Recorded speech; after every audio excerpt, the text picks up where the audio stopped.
Praise to God. అందరికీ వందనాలండి. ఈ సమయం అందు మనము రోమపత్రిక 10వ అధ్యాయం 13వ వచనం ఒకసారి చూసుకున్నట్లయితే, ఎందరు ప్రభు నామమును బట్టి ప్రార్థన చేదురో వారందరూ రక్షించబడుదురు. ఎందరు ప్రభు నామమును బట్టి ఎదుటి వారి యొక్క క్షేమము కొరకు ప్రార్థన చేదురో వారి ప్రార్థన వలన దేవుడు ఎవరి గురించి అయితే మనం ప్రార్థన చేశామో వారి చుట్టూ కంచె వేస్తారు. నమ్ముతున్నారా ప్రియమైన దేవుని బిడ్డలారా? ఈ విషయము మీరు ఖచ్చితంగా నమ్మాలి. ఎందుకంటే ఈ విధంగానే నేను మీ దగ్గరికి ఒక ప్రేయర్ రిక్వెస్ట్ తీసుకుని వచ్చానండి. అదే ఇరాన్ ఇజ్రాయేల్ యొక్క యుద్ధం ఆగిపోవాలని, మీరు ఖచ్చితంగా ప్రార్థన చేయాలని, దేవుని అడగాలని మీరు అడిగారు కదా. సో ఏమైంది? యుద్ధం ఆగిపోయింది. ఎంత మంచి వార్త అండి.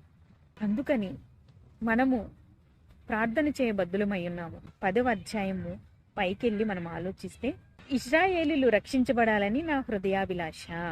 ఎవరిది? పౌలు గారి యొక్క హృదయాభిలాష ఏంటంటే ఇజ్రాయేలీలు రక్షించబడాలని. ఇజ్రాయేలీలు మంచి ఒలీవ చెట్టుతో పోల్చబడ్డారు. మరి మంచి ఒలీవ చెట్టుతో పోల్చబడ్డవారు యేసు ప్రభువుని ఎందుకు సిలువకు అప్పగించారు? సిలువ వేయుము అని ఎందుకు కేకలు వేశారు? ఎందుకు అరిచారు? ఆ విషయాలన్నీ కూడా మనం తర్వాత ధ్యానిద్దాం. ఇప్పుడు మనం ఏంటంటే, మనము దేవుని యొక్క వాక్యాన్ని విని విశ్వసించాము. ఆ విశ్వాసము వలన మన హృదయంలో ఏం కలిగింది? నీతి కలిగింది. నీతి అంటే ఏంటో కాదు, క్రీస్తు ప్రభువారే నీతి, మన యొక్క నీతి. కనుక ఆ నీతిని బట్టి మనం ప్రార్థన చేసినప్పుడు ఖచ్చితంగా మన ప్రార్థన దేవుని యొక్క పాదాల యొద్దకు చేరుకుంటుంది. కనుక మన ప్రార్థన ఏమై ఉండాలి? ఎందుకు ఇలా మాట్లాడుతున్నానని మీరు అనుకోవచ్చు. ఏదో న్యూస్ అండి, ఒక చిన్నమ్మ 5 సంవత్సరాల పాపని గొంతు కోసి చంపేసింది అని చాలా హృదయము చాలా రోధించింది.